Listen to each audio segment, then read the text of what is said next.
وحولي عاوش شيء كجرتا حاسكي بريشيل كجرتا هبين دمبواس waxay jirtaa halkaas jirtaa intay ka dhacday isbitaal hebel ay dhex jiiftaa waxyaabahaas uu sheegaa fariin iyada shakhsi ahaan aan u dirayay waay ma aha fariin safaarada ka socotay aan leeyahay safaarada ka socota ama meel kale aan ka wada hadda dad dhowr qof hadlay oo meesha ka dacwooday lacagaha hadda lagu leeyahay adiga meeqa qof aan ku lacag Ridwaan Ibraahin Cabdiraxmaan qof ahaan waa askari ka tirsan booliiska gaar ahaan qaybta la howlgasha booliiska adduunka Interpol ka shaqaynta hoggaankaas ayuu ka dhaxlay fursad uu kaga gedi karo dadka doonaya inay u baxaan dalalka shisheeye inuu yahay geedisahan rumayn kara riyooyinkooda isagoo mara ka dhiganaya sawiro uu ku soo galay Paris Turki iyo wadamo kale oo Afrika iyo Aasiya isugu jira uu ku baahiyay barihiisa bulshada heshiisku wuxuu yahay inaan ay shaqo loogu qabtay shaqada waxay ahayd best diplomats in la siiyo oo recommendation loogu sameeyo marka shaqadii socota oo qaybna la qabsoontay qaybna harsan tahay yaa waxa weeye dacwada ay soo gudbiyeen CID saslaajigeeda ma taqaana hawshu istaagtay recommendation ay ku baxayeen oo best diplomats oo culturalka loogu baxayo dhaqanka oo wadamada la soo bandhigayo waa Faransa lagu aaday marka wadan walba dhaqankiisa soo bandhigay marka dadkan invitation ahaan bay ugu aadeen meesha sifadii ku aadayaan waa mid open ah oo u furan dhammaan wixii ka qayb geli kara oo culture soo bandhigi kara asee workshop ahaan u bixi kara aniga fursadii un baa helay oon helay marka ana naftayda rabay inaan kaga faa'iideysto Ahmed baa yimid oo yiri dadkaas marka ay qayb qaataan aniga hoggaanka Interpol baan ka tirsanahay ma aha marka mid shaqada Interpol ku siisay waa fursad aan helay un baa marka marka lacagta ku dhisay seen shaqo loo galo lacagtu waxna waa taala waxna waa maqanta iyo ku maqanta process-kay ku maqanta araga soo la laabto best diplomatic leeyahay bal noo sharax muxuu yahay mudana gudoomiye best diplomat waa project UN hostel oo asaasan New York iyo EU ka midowga Yurub waa workshop lagu dhiirigeliyo dhalinyarta ay ku soo bandhigaan shaqooyinkooda dhaqamadooda calaamada iyo wixii ay uga duwan yihiin ummadda kale bulshada kale marka waa hadduu u bato waxa lagu qabtaa kolba meel adduunyada waa wareegaa marba meel baa lagu qabtaa 3 bilood oo meel marka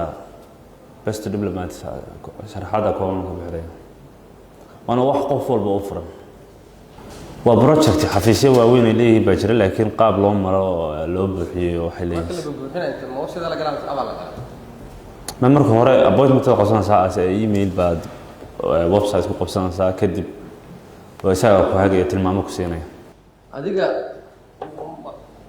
waxbarasho ma gashay waxbarashada waa ilaa double batch IT and social work tababar ma qaad saabsan ciidanka ama hoggaanka ka shaqeynaysa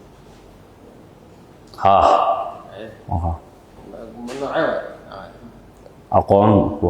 saabsan qaabka loo shaqeynayo IT iyo waxaas systematical best diplomatic culture ayaa u taagan isku dhafka xushmad wada hadal iyo isdhexgal dhaqameed oo dhaliya xasilooni iyo iskaashi dawladeed waana door uu dal walba u baahan yahay si uu ugu jiro masraxa caalamka si sharaf leh waxaana wadamada awood u leh ay sameeyaan 3 bilood hal jeer bandhigyo lagu hirgelinayo hadafyada aan soo sheegnay waana iyadoo la martigelinayo dhinacyo ka imaanaya wadamo kala duwan kaliya ogaalka inay jirto fursadan ayuu xisaabsaday inuu ku turuufeeyo muwaadiniin qaxootinimo doon ah walow markii dambe lagu fahmay sheek xariirta tahriibinta jaban waa samar uu marsaday 12,865 dollar qofkii ugu horeeyay dabinka Ridwaan soo gala waa dhibane Umar Maxamed Nuur oo cimilada nolosha uu ku jiray ka dheef heli waayay isbarasho kadib eedeysana Ridwaan iyo Umar ayaa qalinka la wada helay heshiis qiimihiisu yahay 6,000 dollar waxaana la maray mid kamid ah bangiyada dalka oo lacagta la dhigay inuu taayo heshiiska xalaaleysay intaasi kuma eka khidmada dhoofka oo waxa joogta ah shaafalatayska muqallaska oo maalinba si ugu noolaan jiray jeebka dhibane Umar sida samaynta baasaboor, fiisa feeg ah oo dalka Poland ka soo baxday, tikidyo aan jirin iyo basraacooda. isku darka wadarta guud ee lacagaha dhibane Cumar hadda waa $7,200. waxaan ahay dhibanahaas lacagta laga qaaday meesha ku xusan. lacagtaas waxa iga qaaday nin la dhaho Ridwaan Ibrahim Cabdiraxmaan. sababta iga qaadana waxay ahayd lacag waxaad lagu soo saarayo fiisaha wadanka Poland oo dhaca maaragtay Yurub barigeeda. marka ninka wuxuu yiri fiisan ku haya sharciyeysan oo anigu aan hubo waxa loo yaqaano waana fiisa la hubo lagu kalsoonaan karo. sidii waa shaqada ku galnay waxa loo yaqaano fiisii shaqada lagu gal. marka lacagta meesha ku xusan waxa ku baxday lacag fiisaha maaragtay lagu soo saarayay lacag maaragtay appointment lagu sameeyay safaaradda sidoo isagu sheegay lacag kale oo la xiriira maaragtay fiisaha maaragtay kaargoodeeda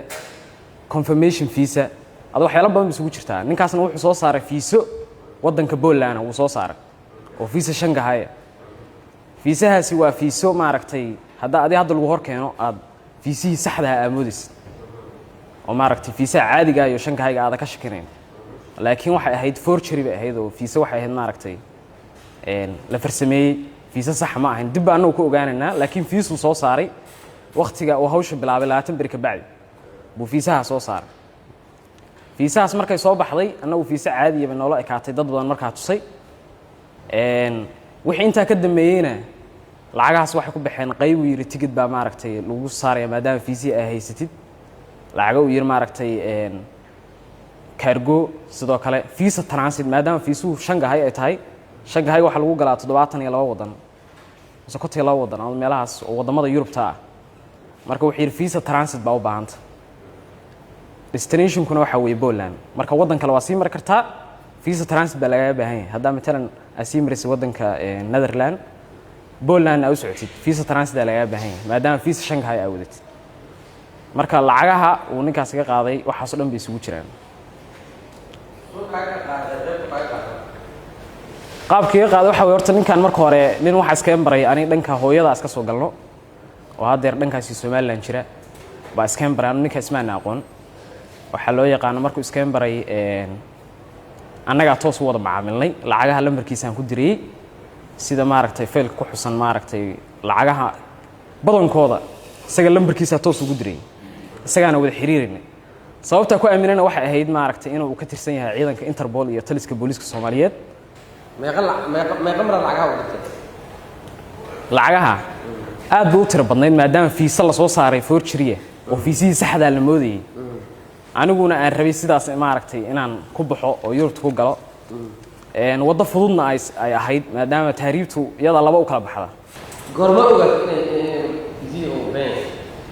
waxa ogaanay ninkan anagoo aan ogaanba fiisaha baa la soo xiray. qolada kale kiiska isku la jirnay waa maaragtay soo xiratay anagu kama naashkinba fiisa sax ah u qabnay. marka aragna qolo kale u dhacay baa fiisihii baaritaan lagu sameeyay kadib baa ogaanay inay tahay wax loo yaqaan baasaboorkaaga ma saaray fiisa.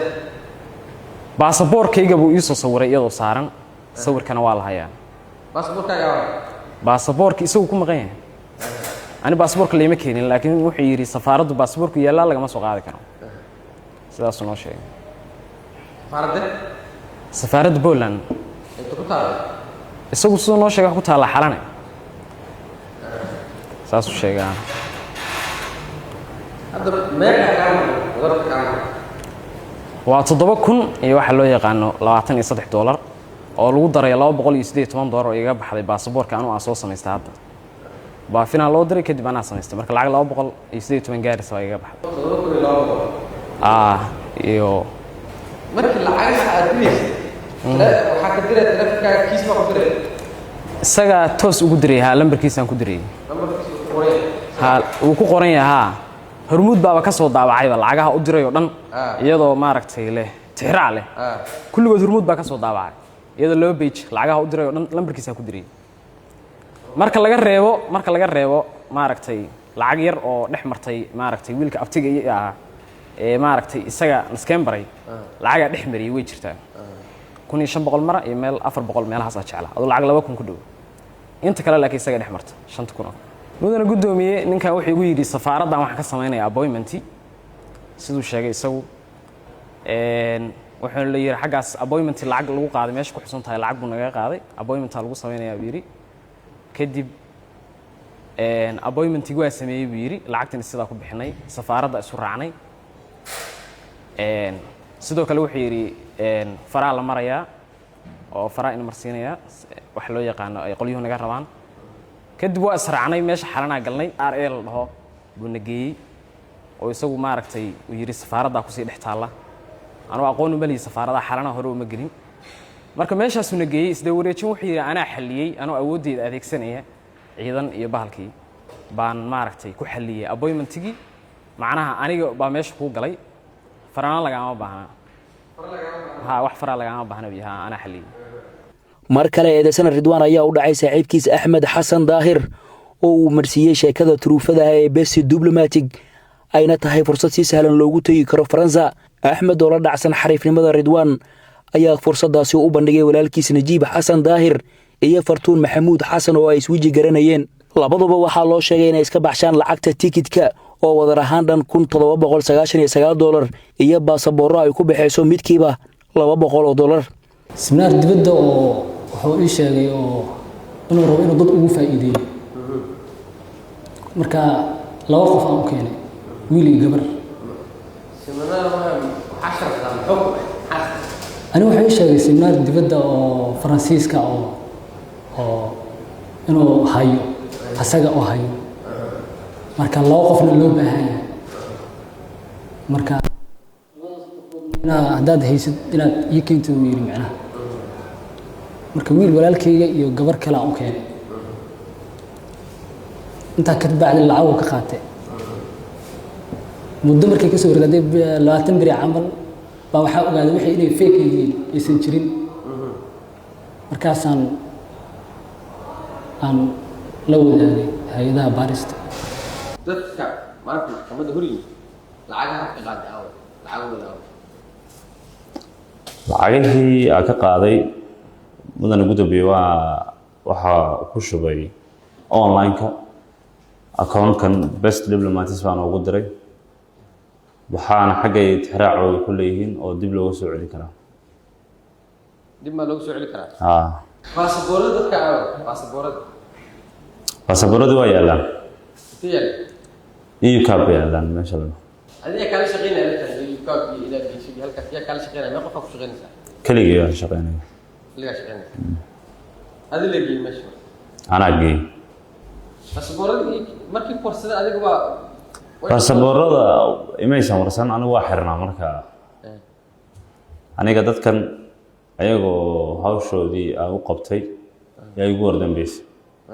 kadib xarig baan galay anoo xarig ku jira waxa la yiri baasaboorradii keen baarayaasha CID waan tilmaamay meesha yaaleen xeer laalinta markii la geeyay markii koowaad horgeynta waan sheegay hadda ma hela baasaboorada dil raad baasaboorada waa la helayaa documents-kiisa waa loo helaa barnaamijkan dad kala shaqeeyo ku guuleysto ku baxa ma jira hore maya shaqadeeda ma takhasusna uma leeyahay laakiin wixii aan dad caawisay oo dirta ma jira may anba wixii aan ku bixi karo fiisaha dadka kale fiisaha dad soo saarto jiraan ma fiisa wali ma soo saar ninka yarka fiisaha Umar arintiis maxay Umar horta saa ku sheegay mudana gudoomiye heshiiskiisa wuxuu baan ka qabanayay aniga laakiin wax meesha pointiga loo socday iyo sida loogu soo heshiisay mid hore ma ogeyn lacagaha oo dirayso akoonadaada kuma dhacay ana igu soo dhacayeen EFC-gay si uu ogaaway marka lacagta sababtu soo diraa ma ogaa kartid ma ogaa karama heshiis baa la soo gaarnay nin baa baray Umar Cabdiqani la dhaho iyagana soo wada heshiiyay soo wada hadlay annika ma wada shaqeyn jirnay cyber security uu ka tirsanaa markii uu dambeysay waa ku fahmay lacagta sababtu akoonka ugu diray maxay tahay lacagta waxa loogu qabanayay waxna online ba loogu bixinayay waxna waxa loogu bixinayay warqado iyo wixii uu fudaydayso ninkaas kala shaqeynaya jirtay oo saa ay ku bixiyeen lacago lacagta kale meesha kale taale iyo qorshaha kale laakiin waxa ka weyn fiisa oo كدرت عوان كاغا يا على سو بندغي فيزا محو اي fiisaha baasaboorkiisa uu maqan yahay horta Nairobi uu jiraa ما جرى فيزا baasaboorka xaggu jira فيزا ما جرى fiisaha waa active waaye markii ugu dambeysay uu shaqeynayay fiisaha wuxuu ahaa okay confirmation wala authentication markaad geliso serial numberkiisa oo shaqeynaya ka gadaale processka wuxuu yaalay Nairobi in la soo qaado xagan la keeno yaa u harsanay ka gadaal waa xarig baa jira ايميل كان اريد سمعت ايميل كان halkan soo bandhig emailka mudane gudoomiye emailka fariin aan anigu diray bay ahayd wax faransi laga soo diray iyo ma aysan ahayn dadka qalad fahmay aye fariin shakhsi ahaan aan aniga gabadha iyada fariin baan waxaan ku waray way la soo hadashay cabaar ka hor inta fariinta u dirin fariin emailkaaga ii soo dir baan ku waray as a confirmation ina WhatsApp qofka numberka marka kala qorataan oo kale bimathalan wad wacaysaa moogta يعني عاو هاوشاس لو سو جوابي دونا aan leeyahay ma aha wax aniga ma aha iga socdo qorshe aniga iga socdo ma ina xaga cadeeyaan malaynaya fariin iyada shakhsi ahaan aan u diray waay ma aha fariin safaarada ka socotay aan leeyahay safaarada ka socota ama meel kale aan ka wada hadda dad dhowr qof hadlay oo meesha ka dacwooday lacagaha hadda lagu leeyahay adiga meeqa waa meeqa qof aan ku lacag lacagaha horta qaab badan bay ii soo galayeen ayna u baxayeen aniga wax fursad oo Janisan layma siin markii aan hawshan waxa uu waday asxaab garasho iyo waxay ahayd mataqaana ragaan isnaqaan marka kulli waxay ii direen wixii wax meel maray oo aan wax meel u hayo way jiraan inta kale kulli inaan dib ugu noqdo waxyaabo kale oo kulli waxaan arkay iska socda marka xisaab badan oo weyn waa jira aan ka warqay فيزا تكتب سوق قاضي وحساس هذا مش قرعه تكتب فيزا سوق قاضي انا محاول مدن gudoomiye ticketka Ethiopian Airline website waxa leedahay LC oo gooni ah ticketka ka soo baxa waa macquul in voucher laga sameyn karo laakiin ticket emailkii uu ku soo dhacay waa emailkiga waa shaqada anu u qabtay shirkadda ana soo dirtay ticketkaas marka hadii uu qalad leeyahay anigu ma garan karayo wax qalad uu ku yeelan karo فيزا لو سوق قاضي ayaa ku qoran sama ticketka ticketka Ethiopian Airline oo hadda arkaynayso يا sababtiis maxay waa ticket la jaray abka Ethiopian Airline baa laga jaray sababta loo jaray maxay waxa lagu qabanaya in lagu baxo sida ay tahay caadada muharibiinta isla inta uu process-ka socday ayuu eedeysana Ridwan mar kale soo hindisay in la soo iibiyo mobile 16 Pro Max ah si uu hadiyad ugu dhigo gabadha ay haasaa wadaaga yihiin mudane gudoomiye intii lagu jiray barnaamijkii uu xirxareeyay dhibanayaasha dhibane Axmed ayuu wuxuu ku yiri waxa loo baahan yahay mobile 16 Pro Max waxaan u baahan ninkii ciidanka ku qoray ayaa ku u baahan salaliyeeda waxa loo baahan yahay mobile kaas waxa u baahan asagu ma baahnee xaaskiisa u baahan sida ay ku qaatay lacag 1400 jaba oo mobile 16 Pro Max loo soo baxshay mobile-ka marka laga baxshay wuxuu leeyahay caawa shilay ku jirtaa xaaski bir shilay ku jirtaa habeen dambe waxay jirtaa halkaas jirtaa intay ka dhacday isbitaal hebel ay dhex jiiftaa waxyaabahaas uu sheegaa wax kama jiraan marka waa barnaamij asigu u qaatay uu u geeyay gabar ay saaxiibayiin gabadhii wuxuu ka dhigaa qofkaas mas'uulka ah ciidanka u qoray inuu sharafkiisa ceebeeyo uu gabadhii ku bedelay gabadhii asiga saaxiibada ahayn u geeyay mobile inuu gabadhii markuu u geeyay cadeeyo warqadii forensic warqadda waxay cadeeyaysaa dhammaan barnaamijyadii ku jira WhatsApp-ka oo muuqaalkaas uu kamid yahay in la delete gareeyay muuqaalka marka barnaamijku u arigay warqadda forensic way oo mobile lagu baaray asiga marka weydiinay way jirtaa uu yiri mobile-kii iska duubtay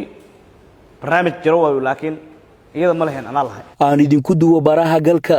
iyo macluumaadka kiiskan ugu dambeyn waxa sameeyay gabagabada baaritaanka booliska waxaana soo baxday inuu dhacay fal turfah iyo isku day tahriibin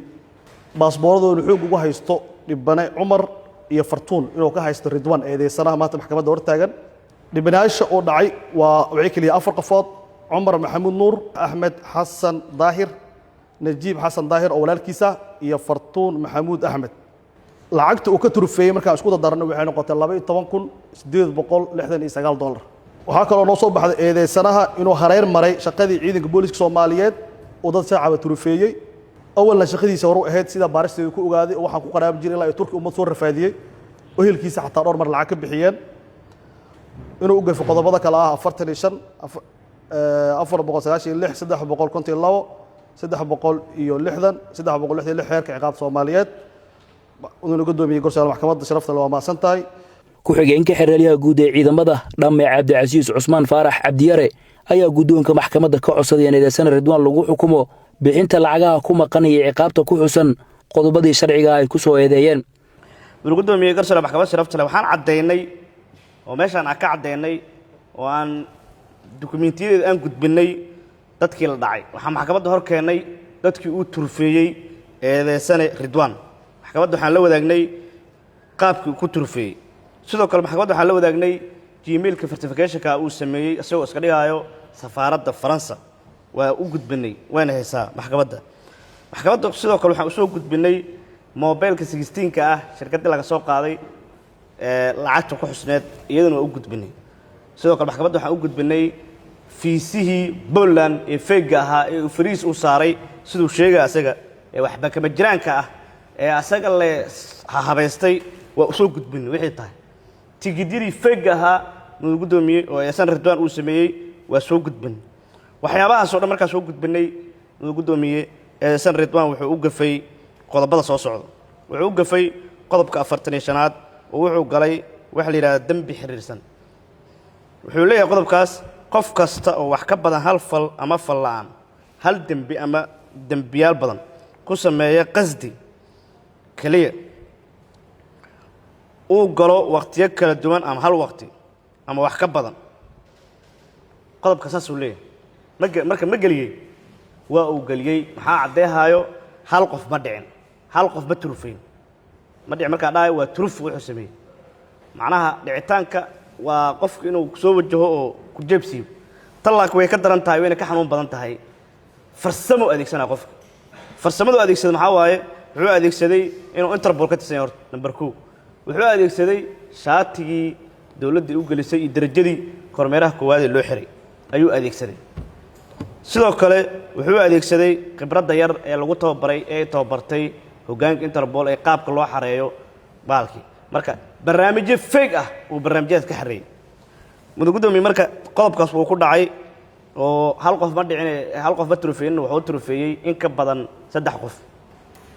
sidoo kale wuxuu u gafay qodobka 352 oo isna sheegayo in uu sameeyay dukumeentiyo been abuurista tigidyada dal soo gelinta iibinta heeshashada iyo suuq gelinta tigidyo been abuura ma sameeyaa maxkamadda horteeda waxaan hor dhignay oo hadda hor yaalo fiisa been abuur ah iyo tigid Ethiopia Airline ah oo been abuur ah iyo wax lagu sheegay cargo oo tigidkii dhamaaya la soo qaaday oo leeyahay cargo la soo saara marka waa been abuur asaas sameeyay lacag ku qaatay waa sheegnay waa $7,241 gudoomiye garshaale maxkamadda sharafta leh wuxuu u gafay qodobka 360 qodobkaas wuxuu sheegaa been abuurka astaanta qaranka ama isticmaal astaan been abuur ah wuxuu ka been abuurtay astaamaha dalalka aan soo sheegnay oo Poland iyo Ethiopia Airline ah wuxuu been abuurtay wuxuu sameeyay tigidyo ayaga aan ka soo bixin iyo fiisa ayaga aan ka soo bixin qodobkaas markuu ku dhacay maxaa yeelay qodobkaas sidoo u jabshay cadda macnaha waana keen maxkamadda hor keen sidoo kale wuxuu u gafay 366 isna wuxuu sheegayaa been qoraal dokumenti guud waxaa la yiraahdaa dokumenti ka soo baxa dawlad iyana qodobkaas uu ku dhacay gudoomiye garshaale maxkamadda sharafta leh qodobka ugu culus oo ku dhacay waxa waaye oo aad dhibanayaasha u qoseeyay waxa kale dhan dokumentiyada qoseeyeen 496 oo ah khiyaaneen ama turufeen iyo turufeeyay inta keenay Fartuun Axmed iyo wuxuu turufeeyay Umar lacag uu ka turufeeyay eeday ku xusantaa waana sharaxna meesha wax ku sharaxna gudoomiye garsoore maxkamadda sharafta leh maadaama marka intaasoo dhan aan caddeynay maxkamaddana aan u tafaasiilinay aan u kala caddeynay eena u caddahay sida qorraxda oo kale maadaama dhibanayaashii maxkamadda aan hor keennay oo isan ahayn dad laga qarinayo sharciga oo dhibkooda meesha ay ka sheegteen maadaama aan sharaxnay qodobada aan ku soo eedeynay qaabkay u qabanayaan eedeysanaha waxaa maxkamadda sharafta leh ka codsanayaa in eedeysane Ridwaan Ibraahim Cabdiraxmaan Sheekh Maxamed qodobadaan ku soo eedeynay iyo lacagaha meesha ku qoran oo ku eedeyno asigoo ku maqano qaraarka leeyahay inay maxkamadda ku xukunto maxkamadda maasantahay qareenka eedeysanaha Abukaate Salaad Maxamed Cali ayaa dhankiisa jeediyay difaaca iyo codsiga muwakkilkiisa ka maxkamadda waxaan rabaa inaan isku xiro waxyaabihii sababay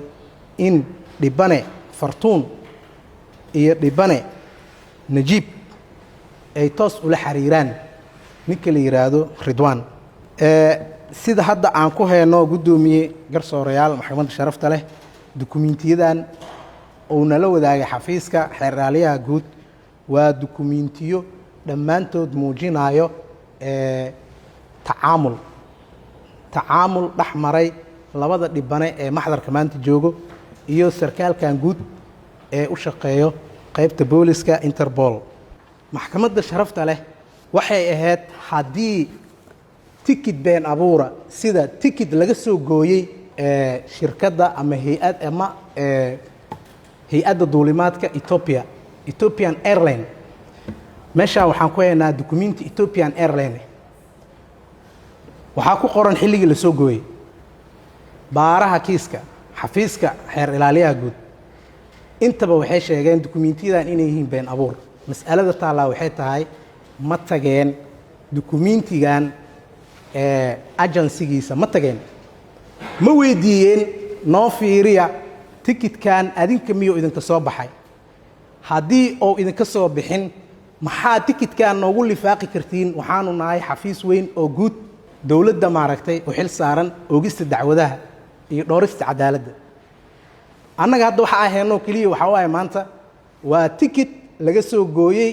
Ethiopian Airline xafiiskeeda aado Muqdisho ama meel kale ku yaal waxay ahayd baaraha kiiska asagoo kaalmeysanaya xafiiska xeeryaaliyaha guud in maadaama tikidkan oo ka soo baxay Ethiopian Airline loo tago la yiraahdo please waxaan daba joognaa run ahaanshiyaha ama jiritaanka ama jiritaan la'aanta dukumiintigan mana la wadaagi kartiin saxnaanshihiisa markaas dukumiinti kale oo ku lifaaqan oo tilmaamayo jiritaanka ama jiritaan la'aanta tikidkan in maxkamadda nala wadaagto sidaas waxaa ku caddaa lahayd oo caddayn fiican u noqon lahayd xaqiiqada la soo bandhigay oo loo haayo caddayn taageerayso midaasna ma hayno su-aashaasna hadda waxay dul saaran tahay ka jawaabideeda xafiiska xeeryaaliyaha guud oo ay la shaqaynayaan saraakiisha kale ee sharci fulinta iyo baaraha kiiska sidaas iyo si lamida Ridwaan wuxuu soo saaray ayaa la yiri visa ka soo baxay Poland sidaas iyo si lamida xafiiska wuxuu sheegay xaqiiqo wuxuu keenay warqadan ah oo ku sheegayo in warqadaani ay tahay iyana been abuur maxaa ka dhigi kara been abuur sidaas iyo si lamida ayadana waxaa la rabaa isha ay ka soo baxday in la tago waxa kaliya maanta annaga naloo keenay gudoomiye waa dukumiintiyadaas oo laga soo kala saaray meelaha ay ka soo kala baxeen sida la sheegayo oo aanan loo heenin wax dhahayo waa jiraan iyo ma jiraan waxaa haynaa oo kaliya waraaqadaas waxay run ku noqdaan sidaan hadalkayga hore u sheegay in loo helo wax dabagal ah meelihii ay ka soo baxeen tusaalaha labaad aan rabo waxaa waaye warqadaha nootaayo waxaa naqaanaa waa sarkaal guud ee dowladeed waaye nootaayada xamar ay ku taallaa I think magaceeda waxaa la yiraahdaa Kalson Public Notary xafiiska xeeryaaliyaha waxay ahayd iyo dhinacyada kale oo kaashanayo Kalson loo tago oo la yiraahdo warqadahan midin ka soo baxeen ha ama may kadibna warqad muujinayda lagu soo daro ugu dambeyn mudane garsoore maxkamadda sharafta leh horta dukumiintiyadan ma tilmaamayaan Ridwaan in uu ku kacay qodobada eedda ee lagu soo eedeeyey sida 496 502 iyo 45 oo dembiye xiriirsan ah. waxa keliya oo ku kacay oo hadda noocab waxa waaye waxa afka qalaad lagu yiraahdo negligence of duty,